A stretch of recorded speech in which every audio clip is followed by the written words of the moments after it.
Hello students.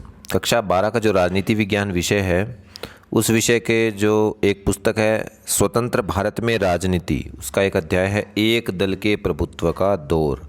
इस अध्याय के मोस्ट इम्पॉर्टेंट प्रश्नों का ये वीडियो है। चैनल को सब्सक्राइब नहीं किया तो सब्सक्राइब कर लीजिएगा। अन्य पाठों के वीडियो चाहिए तो आपको लिंक डिस्क्रिप्शन बॉक्स में मिल जाएगा। उनकी एक प्लेलिस्ट है जिसमें सभी पाठों के मैंने वीडियो डाल रखे हैं, वहाँ से आप उनको देख सकते हैं। साथ ही इस नोट्स की जो PDF है उसका लिंक मैं कल तक ज़रूर डाल दूँगा। सभी अन्य वीडियो हैं उनके भी लिंक मैं डाल दूँगा, तो आप वहाँ जा कर के कल चेक कर लेना और उनके इसकी PDF का लिंक जो है वो आप देख करके वहाँ से आप डाउनलोड कर सकते हो, साथ साथ अपनी तैयारी अच्छे से कर सकते हो। आइए शुरू करते हैं। सबसे पहला प्रश्न है 1952 के चुनावों में कुल मतदाताओं में केवल साक्षर मतदाताओं का प्रतिशत कितना था? तो इसका सही उत्तर है 15%। केवल 15% ही है वो साक्षर थे। अगला प्रश्न है 1948 में भारत के गवर्नर जनरल पद की शपथ किसने ली थी? तो वो थे चक्रवर्ती राजगोपालाचारी, जो स्वतंत्र भारत के प्रथम जो गवर्नर जनरल थे। अगला है भारत में दलितों का मसीहा किसे कहा जाता है? डॉक्टर भीमराव अंबेडकर। अभी 2 दिन पहले उनकी अभी जयंती बनाई गई है। अगला प्रश्न है स्वतंत्र पार्टी का गठन किया था चक्रवर्ती राजगोपालाचारी, जिनके बारे में अभी हमने पढ़ा, तो वो स्वतंत्र पार्टी का गठन करने वाले थे। भारतीय जनसंघ, इसके संस्थापक कौन थे? तो वो थे श्यामा प्रसाद मुखर्जी। नेक्स्ट प्रश्न है भारत के पहले चुनाव आयुक्त कौन थे? तो वो थे सुकुमार सेन। अच्छा इंपॉर्टेंट प्रश्न है। भारत के पहले चुनाव आयुक्त थे। भारत का पहला आम चुनाव हुआ कब था? तो वो हुआ था 1952 में। अच्छा, 1959 में कांग्रेस सरकार ने संविधान के किस अनुच्छेद के तहत केरल की कम्युनिस्ट सरकार को बर्खास्त कर दिया? तो अनुच्छेद 356, राष्ट्रपति के द्वारा जो राष्ट्रपति शासन लागू किया जाता है, अनुच्छेद 356 होगा। कांग्रेस सोशलिस्ट पार्टी, इसका गठन कब हुआ? तो ये हुआ था 1934 में। एक प्रश्न है इंडिपेंडेंट लेबर पार्टी, इसके संस्थापक कौन थे? तो भीमराव अंबेडकर। समग्र मानववाद के सिद्धांत के प्रणेता का नाम लिखिए। तो वो थे दीनदयाल उपाध्याय। नेक्स्ट है भारत में एक दल के प्रधानता के युग में किस दल को सबसे अधिक प्रभावशाली माना गया?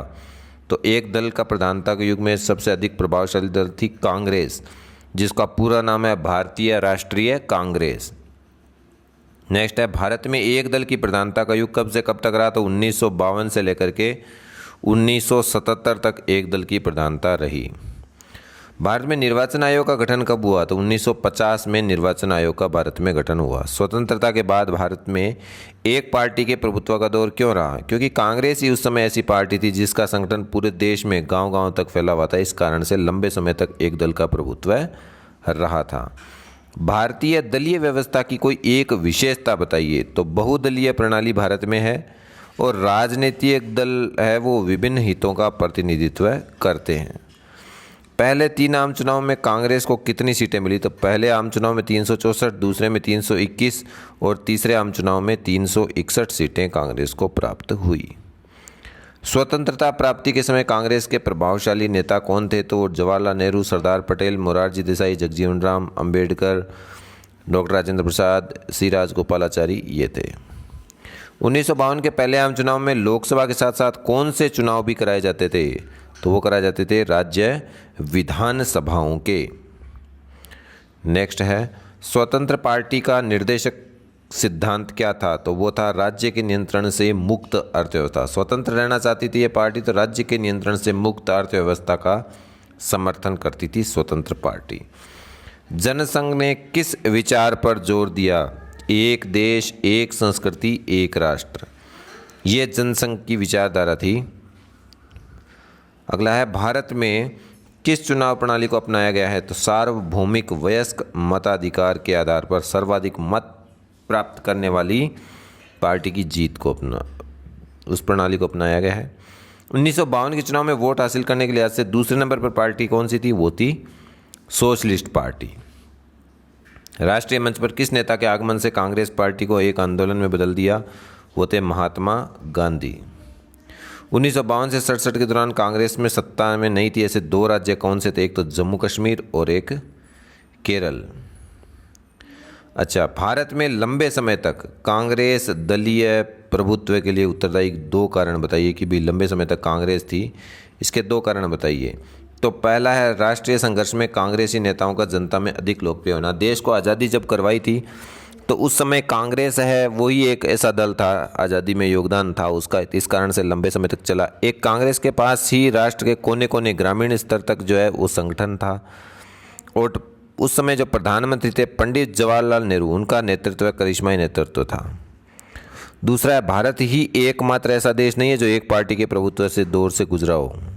इस कथन को स्पष्ट करना है हमें। भारत के बारे में तो पता ही है, लंबे समय तक कांग्रेस पार्टी रही है, लेकिन विश्व में और भी कई देश हैं जिनमें इस प्रकार के उदाहरण मिलते हैं।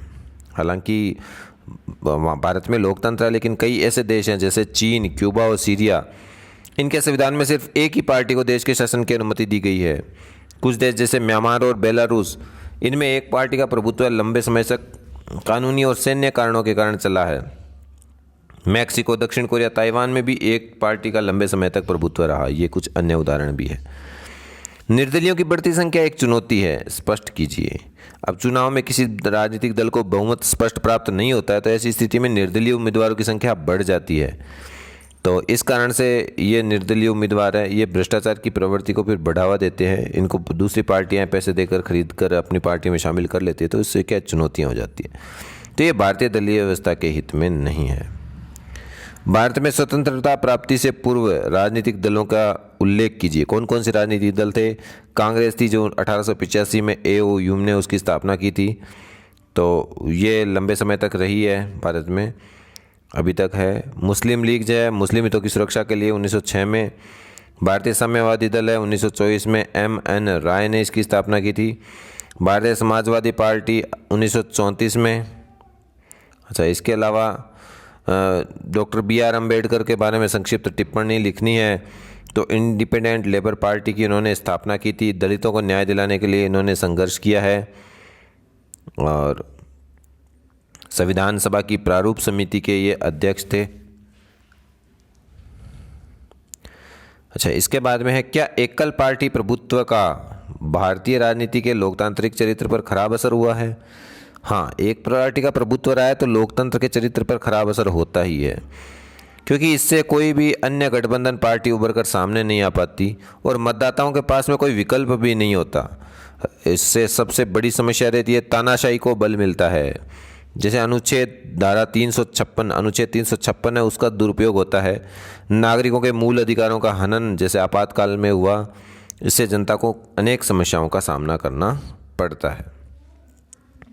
अगर पहले आम चुनाव के बाद भारतीय जनसंघ और भारतीय कम्युनिस्ट पार्टी की सरकार बनी होती तो किन मामलों में अलग नीति अपनाई हुई होती? अब चूंकि उनमें हम देख लेते हैं कि भारतीय जनसंघ है वो असंलग्नता की नीति नहीं अपना के अमेरिकी गुट के साथ में मिल सकता था, जबकि भारतीय कम्युनिस्ट पार्टी है वो सोवियत गुट के साथ में मिल सकती थी, तो उनकी विदेश नीति अलग होती। भारतीय जनसंघ है हिंदी को राष्ट्रभाषा बना देती, जबकि भारतीय कम्युनिस्ट पार्टी है वो राष्ट्रभाषा के संदर्भ में कांग्रेस के जैसी रहती। जनसंघ है वो कश्मीर में धारा 370 का प्रयोग नहीं करती, जैसे वर्तमान में बीजेपी ने हटा दिया उसे। कश्मीर का अन्य राज्यों की तरह भारत में विलय कर देती, जबकि कम्युनिस्ट पार्टी है इस तरफ कोई खास प्रयास नहीं करती।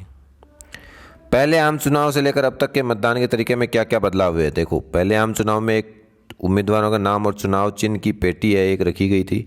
मतदाता को खाली पत्र दिया और अपनी पसंद के अनुसार मत पेटी में उन्होंने डाला। बाद के चुनाव में मतपत्र पर हर उम्मीदवार का नाम और चुनाव चिन्ह अंकित किया गया और उसके बाद में मतदाता अपनी पसंद के अनुसार आगे मोहर लगा करके और उसमें वोट देते थे। 90 के दशक के बाद में वर्तमान में अब ईवीएम का प्रयोग होने लगा है, जिससे अपनी पसंद के उम्मीदवार के सामने का बटन है वो दबाया जाता है।